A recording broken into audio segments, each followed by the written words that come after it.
I don't know you. It was nice to for a while. Somebody Else was also written on my Montreal trip with my bestie. It was really fun because we like rented a car and we were kind of just there on our own for a big chunk of time and just got to like explore and talk a lot and just really like experience life, and it really helped with my writing process.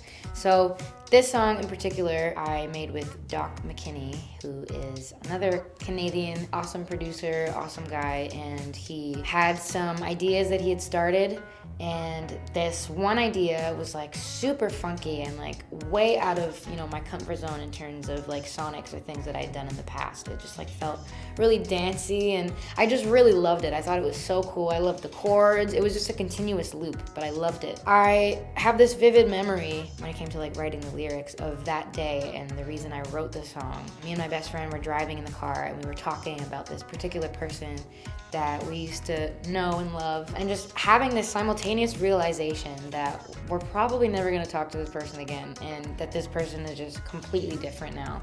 And we just looked at each other and we're like, they're just like, there's someone else. Like, that's it. And just coming to that realization that people change and this person changed. And we just kind of were like, I don't know, like we weren't sad or happy. We were just like, this, just black and white, like that's it, this person's different. And Doc played me that instrumental that same day as I got to the studio. We actually had that realization on the way to the studio. I just like thought about that while I was writing it, and I love, again, that this song is like super up-tempo and not too sad, because I think that's, you know, what eventually comes with radical acceptance in a way, and just accepting things as they are. You know, sometimes things are just black and white. They're, you know, once you get over the fact that they're sad, it just is what it is, and you can just kind of brush it off. Like, you know, you're different, I'm here, that's the reality, oh well, you know.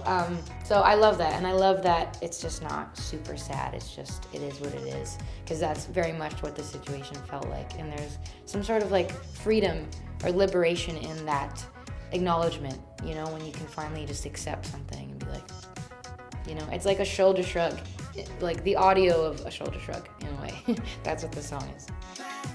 All right, so track number 9 is a really fun one on the album. It's called Somebody Else, and the box decided to pull this item, and I think it's because when I was writing this song, I was thinking a lot about this person that I wrote it about, or people that I wrote it about, kind of.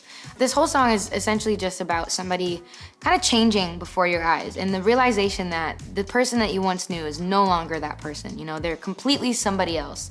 And I think, you know, before that realization, you kind of go through periods where you're like, maybe we'll be friends again, or maybe we'll be in a relationship again, whatever the scenario is for you. And you know, you kind of have hope and you sort of start looking around for them and you try to find reasons that it might still work. You know, you're in that phase where you're sort of still hopeful about it. And I think the magnifying glass represents that searching and the looking and trying to overanalyze. And, you know, when you're with yourself, and you're kind of stuck there with yourself and you have no answers, you kind of just do this thing in your head where you're overanalyzing or you're making up expectations in your mind. But the reality is, or at least for me in this song, that person is just a different person, you know, and that's life. Life changes all the time, people change all the time, and this song came right after that realization of, oh wow, you are someone completely different. And I'm over here by myself, you're over there by yourself, and that's just the way it is. So there's only so much overanalyzing and speculation you can do before that realization comes into play and the reality kicks in. So that's what this represents, just that searching and, you know, looking for answers that are right in front of you sometimes. Here we go. Up next, we got track number 10. Let's see what the box has now.